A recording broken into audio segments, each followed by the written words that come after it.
अगर आप भी किसी बीमारी से पीड़ित हैं और दवाई खाकर ठीक होना चाहते हैं तो शायद आप लोग गलत सोच रहे हैं। जो महंगी महंगी दवाई आप मेडिकल स्टोर से खरीद कर ला रहे हैं वो मरीजों को ठीक नहीं करेगी, बल्कि मीठा जहर मरीजों के शरीर में घोलेगी। दिल्ली एनसीआर में लगातार नकली दवाइयों की धरपकड़ चल रही है। ये वीडियो देखने के बाद आप लोग भी सोच में पड़ जाओगे और मरीज तो हैरान हो जाएगा कि आखिर क्यों दवा खाकर भी उसे आराम नहीं हो रहा था। मर्ज की दवा तो घर में ढेर रखी थी, पैसा जेब से पानी की तरह बह रहा था और दवाई असर नहीं कर रही थी। ध्यान से सुनिए और तस्वीरों को देखिए। ड्रग डिपार्टमेंट ने नकली दवाई बनाने वाली कंपनी का पैच ध्यान से सुनिए और तस्वीरों को देखिए। ड्रग डिपार्टमेंट ने नकली दवा बनाने वाली फैक्ट्री का भंडाफोड़ किया है।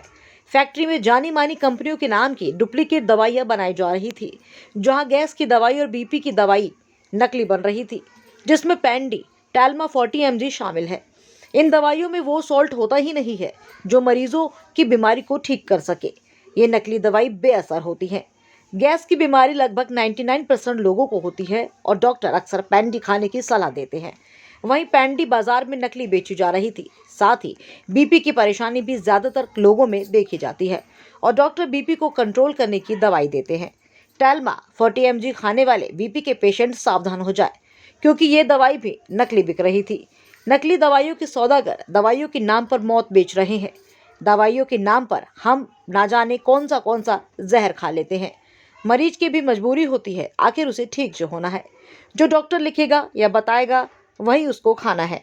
जो आप इस वीडियो में देख रहे हैं उसके अलावा भी देश में पता नहीं कितनी दवाइयाँ नकली रूप से बनाई जाती हैं, चाहे वह कैंसर की दवा हो, शुगर की दवा हो या फिर पैरासीटामोल ही क्यों ना हो। नकली दवाइयों की कालाबाजारी पर नकली दवाइयों की कालाबाजारी पर अगर शासन प्रशासन समय समय पर दबिश डालता रहे और सरकार इन मौत के सौदागरों के खिलाफ सख्त कानून बनाए, तब जाकर नकली दवाइयों पर शिकंजा कसा जा सकता है। अन्यथा मरीज पैसों की बर्बादी के साथ अपनी जान भी जोखिम में ही डाल रहा है।